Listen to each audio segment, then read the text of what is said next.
स्वागत है आपका हमारे चैनल एक एहसास पर। उधर सूर्य उदय होने ही वाला था कि भीमा राक्षस सूर्य की रोशनी में अस्तित्वहीन था। सूरज की रोशनी पड़ते ही उसका शरीर जल उठा। इसीलिए भीमा महल छोड़कर भाग जाता है और जंगल में जाकर छिप जाता है।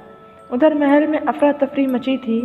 राजा जब रानी के कक्ष में पहुंचता है तो रानी का छत विछत शरीर देखकर स्तब्ध हो जाता है। राजा कुछ भी नहीं समझ पा रहा था कि उसके परिवार के साथ ये सब क्या हो रहा था। राजा ने सभी विशेष अधिकारियों को एक सभा में बुलाया। सभी में गंभीर बहस होती है और कोई भी इस निष्कर्ष पर नहीं पहुंच पाता कि यह शैतान कहाँ से आया और क्यों आया। तभी राजमंत्री बोलता है कि इसका जवाब तो अब केवल विमला ही दे सकती है। अब विमला कहाँ है इसका पता तो किसी को भी नहीं। वो जिंदा है या मर गई ये भी नहीं पता। क्या पता है भी कि नहीं, ऐसा राजा ने कहा।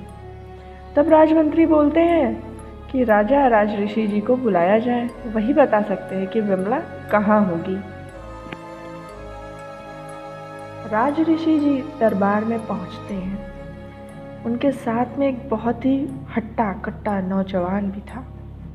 राजा दुखी स्वर में बोलता है कि ऋषि जी, अब हम घोर संकट में फंस चुके हैं।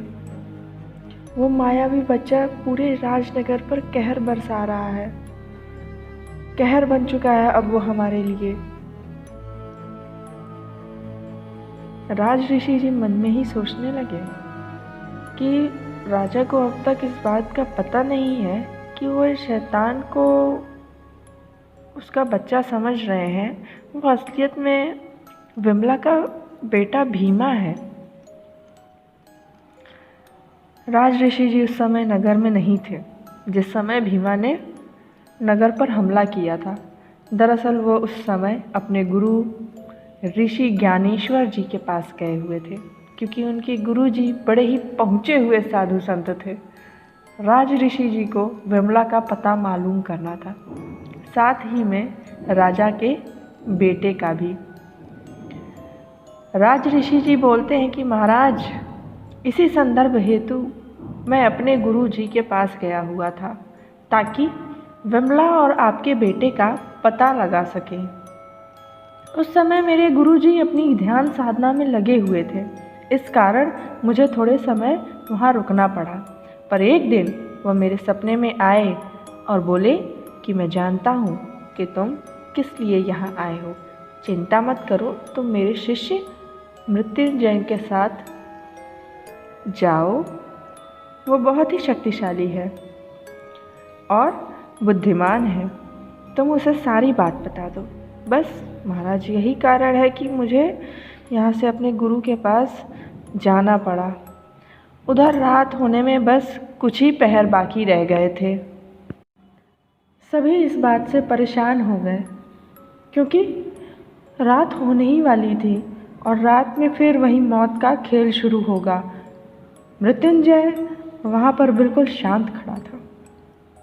थोड़ी देर बाद वो बोलता है कि राजा, मुझे आप उस शैतान के बारे में पूरी बात बताइए, और हाँ, रात से उसका क्या संबंध है इसके बारे में भी बताइए। राजा उसको पूरी बात बताता है। मृत्यु से तुरंत एक योजना तैयार कर लेता है मृत्युंजय। वह राजा से बोलता है कि वह शैतान आपको मारना चाहता था और आज भी वह आपको ही मारने के लिए आएगा। आपको मारकर शायद बाद में वह पूरे नगर को भी मार दे।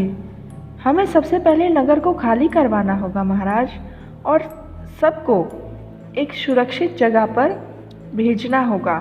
साथ ही में मुझे कुछ सैनिकों की ज़रूरत होगी। कुछ सैनिक चाहिए राजनगर के बीचों बीच एक जाल बिछाने के लिए, ताकि जिससे हम उस शैतान को जाल में फंसा सकें। जैसे ही नगरवासियों को कहा जाता है कि सुरक्षित ठिकानों पर चलो, वैसे ही सब तुरंत निकल पड़ते हैं। ना कोई सवाल, ना कोई जवाब, क्योंकि सबको पता था कि अगर रुके तो वो राक्षस अवश्य मार देगा। पूरा गांव खाली हो जाता है। नगर के रास्ते में एक बड़ा सा गड्ढा खुदवाया जाता है।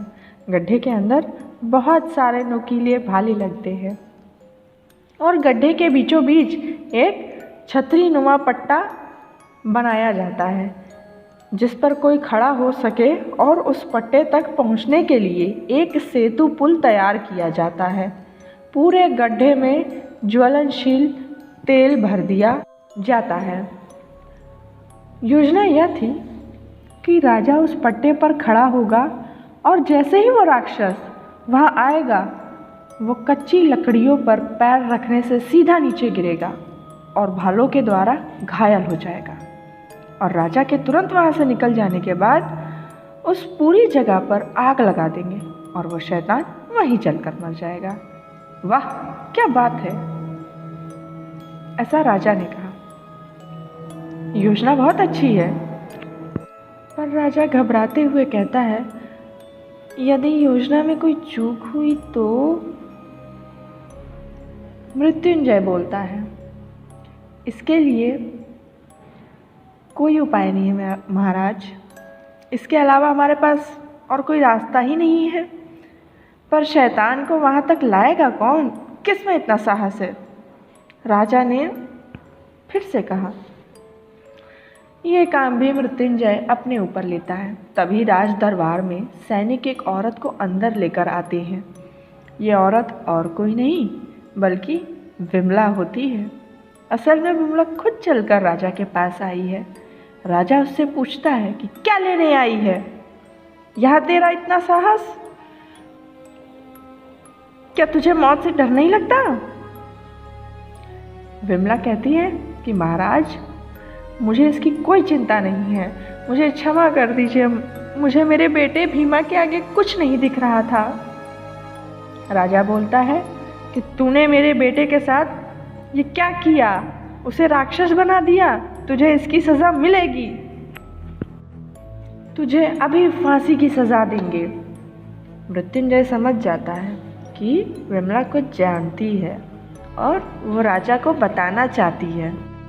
मृत्युंजय बोलता है कि महाराज, हमें इसकी बात एक बार ज़रूर सुन लेनी चाहिए। तब विमला राजा को सब बात बताती है कि किस तरह उसने अपने माया जाल से ये खेल रचा जिसमें सब बस फंस गए, और किस तरह भीमा एक राक्षस बन गया।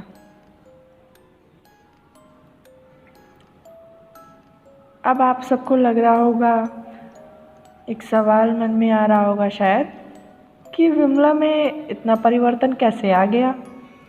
वो तो बदला लेना चाहती थी ना। इसका जवाब आगे कहानी में ही मिलेगा। मिलते हैं नेक्स्ट पार्ट में और जानते हैं कि क्या विमला सच में बदल गई है या ये उसका कोई और नया माया जाल है।